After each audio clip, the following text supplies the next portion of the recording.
ಯಾರಾಗ್ತಾರೆ ಬಂಗಾಳದ ಬಿಜೆಪಿ ಬಾದಶಾ? ಪಶ್ಚಿಮ ಬಂಗಾಳದಲ್ಲಿ ಸಿಎಂ ಆಯ್ಕೆಯ ಕಸರತ್ತು ನಡೀತಾ ಇದೆ.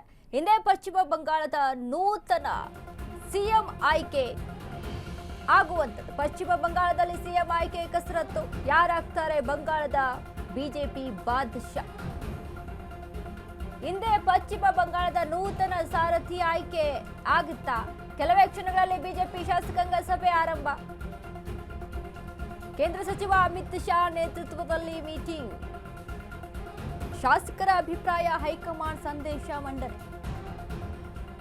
ನಾಳೆ ಬೆಳಿಗ್ಗೆ 11 ಗಂಟೆಗೆ ನೂತನ ಸಿಎಂ ಪ್ರಮಾಣ ವಚನ. ಹಿಂದೆ ಮುಖ್ಯಮಂತ್ರಿ ಘೋಷಣೆ ಮಾಡಲಿರೋ ಶಾ. ಸುವೇಂದು ಅಧಿಕಾರಿಗೆ ಸಿಎಂ ಪಟ್ಟ ಕಟ್ಟುವ ಸಾಧ್ಯತೆ ಇದೆ. ಸಿಎಂ ಮಮತಾ ಬ್ಯಾನರ್ಜಿಗೆ ಸೋಲುಣಿಸಿದ್ದ ಅಧಿಕಾರಿ. ಬಿಜೆಪಿ ಗೆಲುವಿನಲ್ಲೂ ಅಧಿಕಾರಿ ಪಾತ್ರ ದೊಡ್ಡದು. ಮಹಿಳಾ ಸಿಎಂ ಮಾಡುವ ಬಗ್ಗೆಯೂ ಬಿಜೆಪಿ ಚಿಂತನೆ ನಡೆಸ್ತಾ ಇದೆ. ಅಗ್ನಿಮಿತ್ರ ಪಾಲ್ ಅವರ ಪರ ಒಲವು ಹೊಂದಿರುವಂತಹ ಬಿಜೆಪಿ.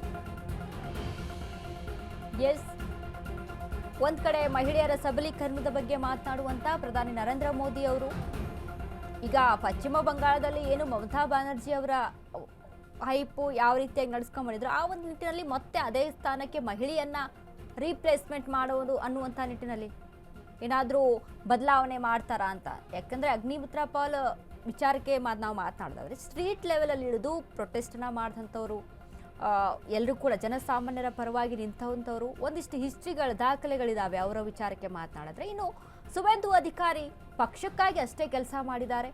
ಈ ಹಿಂದೆ ಒಂದು ಪ್ರಚಾರದ ವೇಳೆಯಲ್ಲಿ ಪ್ರಚಾರಕ್ಕೆ ಅಂತ ಹೋಗಿ ಹೊಡೆಸ್ಕೊಂಡು ಬಂದಿರುವಂಥದ್ದು ಉಂಟು ಸುವೇಂದು ಅಧಿಕಾರಿ.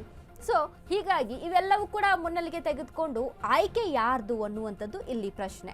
ಸುವೇಂದು ಅಧಿಕಾರಿ ಈಗಾಗಲೇ ರಾಜಕೀಯವಾಗಿ ಅನುಭವ, ಇನ್ನು ಅದರ ಜೊತೆಗೆ ಆ ಒಂದು ಕ್ಷೇತ್ರದಲ್ಲಿ ಈಗ ಭವಾನಿಪುರದಲ್ಲಿ ನೋಡಿ ಮಮತಾ ಬ್ಯಾನರ್ಜಿ ಅವರ ವಿರುದ್ಧ ಗೆದ್ದು ಬೀಗಿದ್ದಾರೆ ಸುವೇಂದು ಅಧಿಕಾರಿ. ಅದನ್ನ ಮುನ್ನೆಲೆಗೆ ಇಟ್ಕೊಂಡು ಏನಾದರೂ ಅವ್ರನ್ನ ಸಿಎಂ ಮಾಡ್ತಾರಾ ಅನ್ನುವಂಥದ್ದು.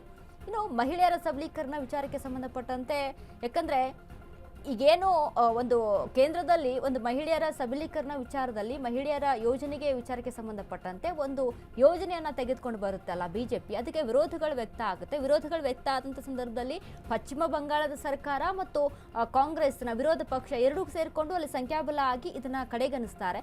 ಇದನ್ನ ಪ್ಲಸ್ ಪಾಯಿಂಟ್ ಆಗಿ ಇಟ್ಕೊಂಡು ಪ್ರಚಾರನ ಮಾಡಿ ಈಗ ಪಶ್ಚಿಮ ಬಂಗಾಳದಲ್ಲಿ ಗೆದ್ದು ಬಂದಂಥದ್ದು ಬಿಜೆಪಿ. ಸೊ ಈ ರೀತಿಯಾಗಿ ಕೂಡ ಚಿಂತನೆ ಮಾಡೋದು ಉಂಟು.